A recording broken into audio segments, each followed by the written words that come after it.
I am going to be talking on a sensitive matter, and if you are somebody who could potentially be triggered by the conversation of rape or assault, please know that that is what I will be discussing, and I will be going into detail, some that might be uncomfortable for you to hear. However, if you can listen, please do, because I feel that this is very important. For those of you that know who I am, and don't, I guess, I started on Vine and kind of made a name for myself in the horror world, I guess. And the majority of the things that I created were more based around assault and rape. And that all came from a very real place. And I've been very open about that. However, if you haven't been following me, you wouldn't know that. So, through my time, a short time of being on this earth, I've learned that there's a lot of issues when it comes to rape. There's a lot of issues when it comes to rape, obviously, but there are there are a lot of problems with our society, and I kind of just want to tell my story in hopes that I can get the conversation moving for other people to speak up and get rid of this taboo of talking about rape and being hush-hush about it. I think it's time that we stop being hush-hush about it and we come forward and we say, this happened to me and this is a real thing and this is something that we need to have discussions about to create change. So I'm going to do that. So yeah, here goes nothing. When I was in my early teens, I met a guy who was older than me, about four years older than me. He was very suave, I would like to say manipulative, definitely. And I was young and I was naive, and he kind of, took me under in a relationship sort of way that obviously, I was young. I don't know though. It was weird. And he gained my trust though. He was very, sweet, I guess. And later on during our time of knowing each other, he was at my house, and he he coerced me into having sex with him. And initially I agreed. I was a virgin. I didn't really know what was going on, but he was very persuasive. So we began to have sex, and almost immediately I did not want to do it anymore at all. And I was like 12. I don't think I ever wanted to do it. But he didn't listen to me. He ignored me. And I stopped saying anything because I think I was confused. I was scared. I just didn't really know what was going on. So after that, he left. And for a few days, no, a few weeks, I felt weird about it. Every day, more and more, I started to feel like, wait, that wasn't normal. Because I wasn't sure at first. I was confused. I didn't really know what sex was. I didn't know anything like that. I had never been told about being taken advantage of or learning anything about that.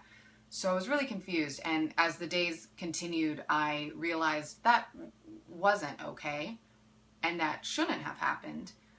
So I got on my bike and I rode over to his house, and we were in his room, and I wanted to tell him that what he did made me uncomfortable and that I didn't want to do that anymore and that wasn't okay. And instead, he forced my clothes off and forced me onto the ground and pinned my hands back and raped me. And this time I knew that was wrong. I was not confused, and I fought back. I was, again, very young, and he was a very strong, older guy. And I said no more times than I think I even remember, until there became a point where I just gave up. And I stopped saying no, and I stared at something in the corner of the wall until it was over. And it was just, I guess, a way to cope, because what people don't understand is, you know, they say, like, you know, were you trying to get this person off of you? Were you, you know, did you verbally say no? Did they hear you? All of these things. What people don't realize is that you say it and you're not being heard. And there comes a point where you realize you're not being heard and your voice is just being wasted. And it's easier to just shut off and just let it happen. And that's how I felt, you know. And it ended.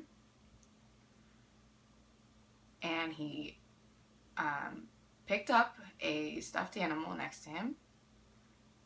And he put it in my hands and he said, "Here, you can have this to remember the time that you said no and I didn't listen." And I had no idea how to react at that point. I could not believe that had just happened. I was in shock. And I jumped. I ran out the door and I jumped on my bike. I was bleeding. I was in pain. I was screaming, bawling on the way home, riding my bike home, like, so confused, and I had no idea what to do. It took me a really long time to say anything to anyone. I fell into a huge spiral of depression. I was angry. I was violent. I lashed out on everyone around me.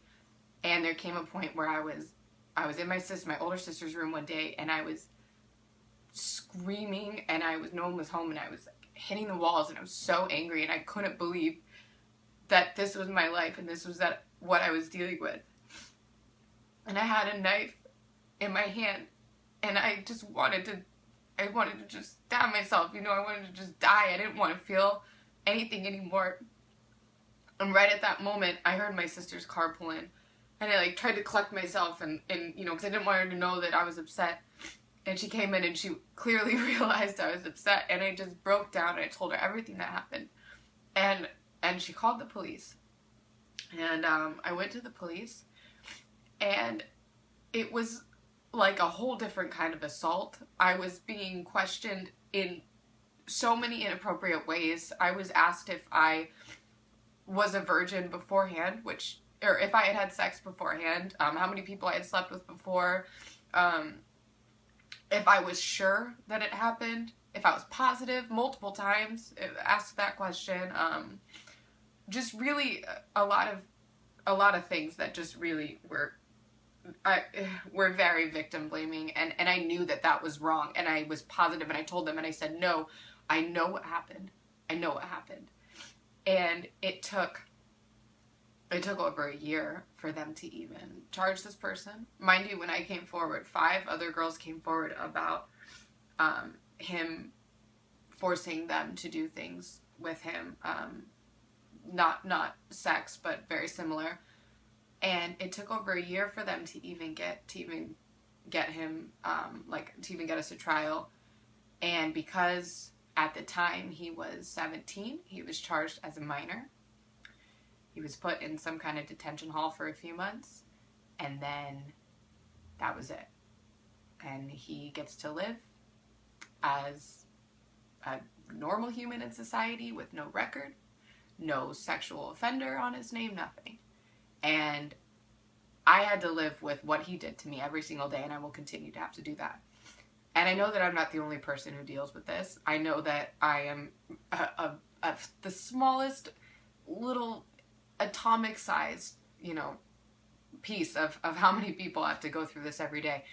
And it's been a while, and I have come so far, and I'm in an extremely healthy relationship, and I'm so happy with who I am as a person, and I've really overcome a lot of that through therapy.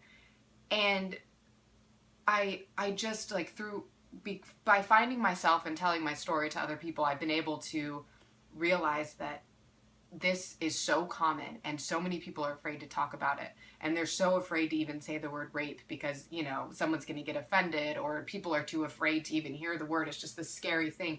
But this is real. You know, this is something that more people than you can imagine deal with. this is a real issue. I am not just someone's daughter or someone's sister or someone's girlfriend. I am a real human being. This is an actual issue, and we need to get the conversation going about how we can really change our culture and our society in helping men and women be able to come forward, to be able to not be afraid to talk about this, not be embarrassed, not be judged, and to get the justice that we deserve.